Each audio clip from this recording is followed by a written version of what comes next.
Corde Zero constitue la première gamme d'aspirateurs balais de LG.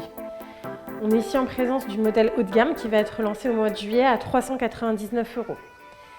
Certes, il ne présente pas que des atouts, nous avons quelques reproches à lui faire, mais nous avions envie de vous montrer toutes les petites astuces qu'LG a mis en place et qui nous ont séduits dans cet aspirateur. À commencer par son manche, ici, sur lequel on trouve un petit crochet, en plus de la poignée antidérapante. Alors c'est tout bête, mais à quoi ça va servir?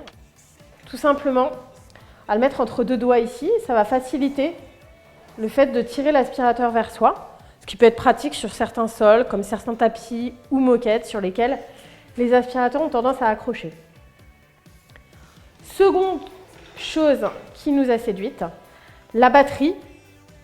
Une seconde batterie en charge ici sur le socle. Ce qui fait qu'on va toujours avoir une batterie, 30 minutes d'autonomie promise, mais nous avons mesuré bien plus que cela, toujours prête à être utilisée, sachant que la deuxième se trouve ici, derrière le collecteur.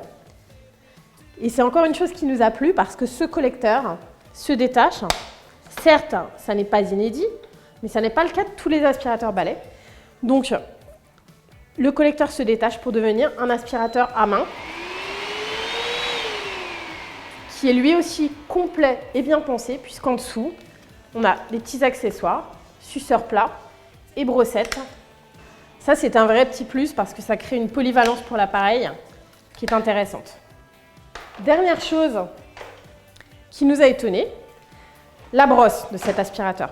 LG promet qu'il s'agit d'une brosse spécialement étudiée pour éviter l'emmêlement des cheveux, des poils d'animaux et autres. Et il s'avère qu'à l'issue de nos tests, nous n'avons pas nettoyé cette brosse. Et effectivement, comme on le voit, étonnamment, et c'est une très bonne surprise, on a très peu de cheveux et de poils emmêlés. Malgré tout, on peut quand même la démonter pour la nettoyer si nécessaire, mais au niveau de la brosse, en tous les cas, on aura un entretien minime. Et enfin, encore une chose qui n'est pas inédite, mais c'est un plus, on a à l'avant de la tête d'aspiration des petites LED. Certes, c'est un peu gadget. Cela dit, comme on a pu le remarquer, cela peut être utile pour passer sous les meubles, dans les recoins ou sur les sols foncés.